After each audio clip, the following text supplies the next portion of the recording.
Oggi per il 10° giorno del Tour dei diritti della rete degli studenti medi e delle unioni degli universitari ci troviamo all'Aquila.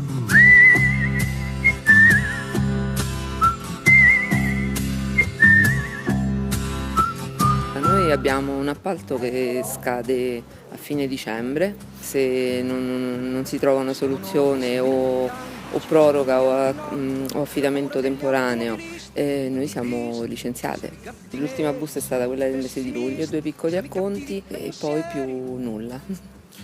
L'AZU, l'azienda per il diritto allo studio, dice che non hanno i soldi, il bilancio è rosso. Secondo me la cosa più clamorosa è il fatto che gli studenti non abbiano i servizi che a loro spettano.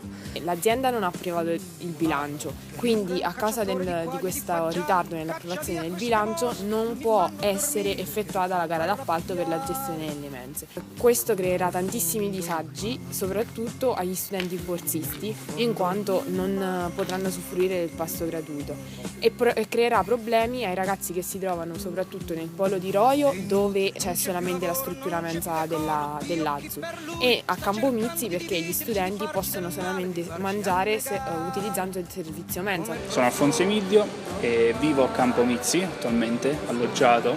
Se la mensa dovesse chiudere, di conseguenza la Campomizzi non si potrebbe più gestire, di conseguenza chiuderebbe anche la Campomizzi, visto inoltre che a luglio finirà il contratto attuale col Ministero della Difesa.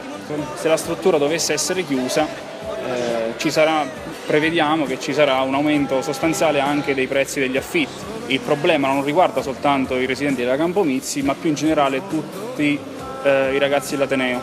Ma voi avete 2 scrivanie in 3 o la terza Sì, l'avete 2 scrivanie in 3. Le doppie prevedono una scrivania per il 2.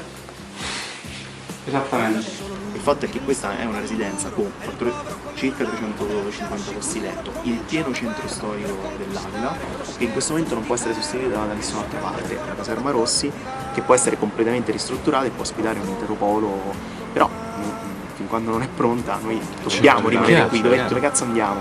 La Campomizzi è una bellissima cosa, per noi adesso è importante, la dobbiamo difendere, abbiamo lottato per averla, finché insomma non c'è una prospettiva migliore noi qui vogliamo rimanere, non esiste.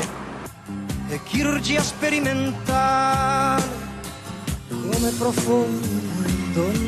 La nostra generazione è una generazione che ha sbagliato e che sta consegnando a poi il giorno un paese molto peggiore.